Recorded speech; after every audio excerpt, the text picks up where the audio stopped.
and welcome. My name is Arjit Garg and I'm here with a rather special vehicle. Meet the Maruti Suzuki Grand Vitara, which happens to be the company's first mid-size SUV and also a hybrid which is being produced in association with Toyota under their global partnership.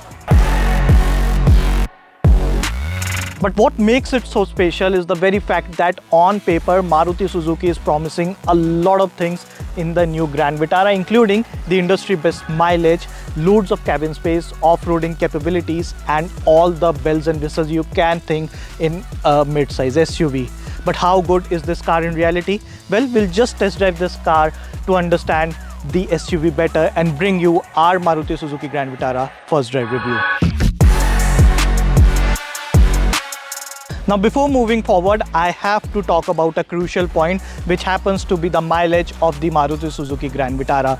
Now, India's largest car maker claims that this car, actually the strong hybrid version of this car, will offer 28 kilometers to a single liter, which happens to be the best mileage in India for a car in this segment.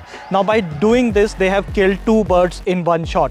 One, what they have done is replace the polluting diesel engine with the similar mileage with more greener hybrid version. And two, they have lured back all the customers who were running away from Maruti Suzuki after they announced that the diesels will be discontinued because they were looking for a mileage-friendly car.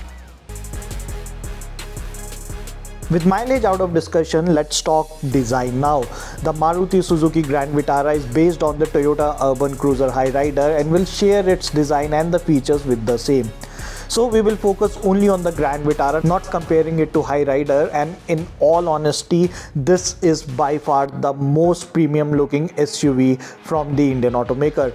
It has a proper SUV credential when it comes to the size and several standout features, including the sleek and wide headlights, a large chrome infused grille up front, body cladding for beefed up look and 17-inch alloys.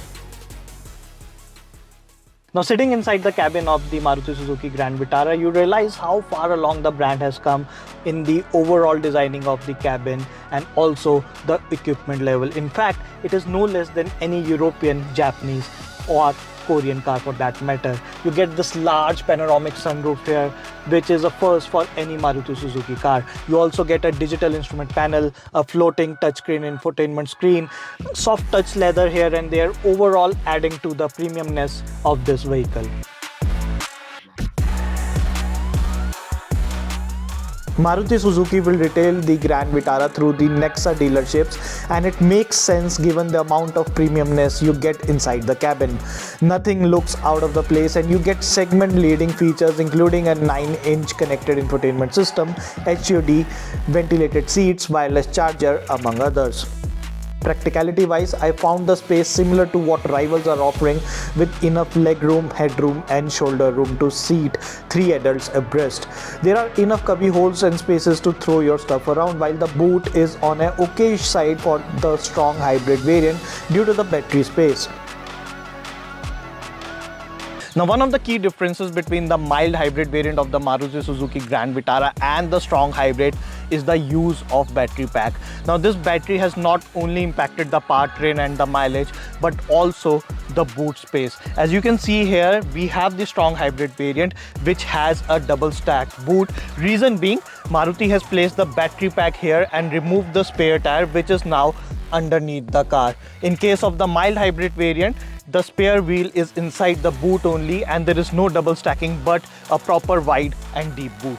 Maruti will be offering the Grand Vitara in 2 engine options, a regular 1.5 litre mild hybrid petrol engine with 100 bhp output and the much hyped 1.5 litre strong hybrid motor with 114 bhp output. The self-charging system will top up the battery range so that you can use the EV mode easily. There will be manual, automatic and ECVT gearbox options on offer. Maruti Suzuki has nailed the art of making driver-friendly cars for the Indian buyers, and the Grand Vitara carries forward the legacy even though it has a different manufacturer. I really like the overall steering feedback, which is balanced for both suspension setup, which is supreme to say the least, and eats most of the devices and also has refined NVH levels. The strong hybrids technology works in the background, so you don't need to think much about the charging modes.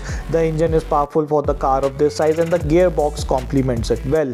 We also performed a bit of off-roading on the Grand Vitara, and with the AWD option, it did showcase some promising results. Safety-wise, it gets 6 airbags, ABS with EBD, hill hold assist and other features. So there you have it. Our limited time with the Maruti Suzuki Grand Vitara comes to an end. And I can stick out my neck to say that we have a potential segment winner on our hands. The Maruti Suzuki Grand Vitara gets a overall well-proportionate design which makes it look very, very good. Decent cabin space, all the bells and whistles, and most importantly, an incredible mileage figure. On the top of that, we also have the Maruti's brand name, which adds to the peace of mind. So overall, it's a big thumbs up from my side.